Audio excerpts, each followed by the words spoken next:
Start of Parliament, meanwhile, has been thrown into some chaos as politicians from Western Australia are forced into isolation.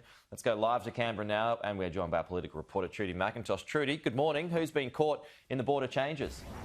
Yeah, Pete, some of the most senior members of the Morrison government, including the Defence Minister Linda Reynolds, will now face the week in Canberra in isolation. The plane load of WA MPs touched down late last night in the nation's capital, initially told that they would need to go straight to their accommodation and await further advice.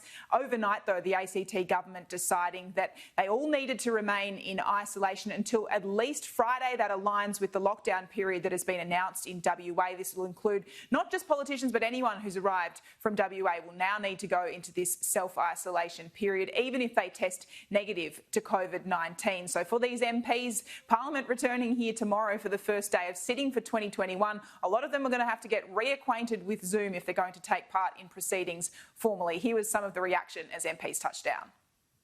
We're taking all possible health advice, and we will continue to do that. So I'm going straight home, as are all of my colleagues. It's interesting. I've travelled from Broome. If I'd known earlier, it would have saved me a lot of time. But it's a precaution, and I understand it. I compliment the Premier on what he's decided to do.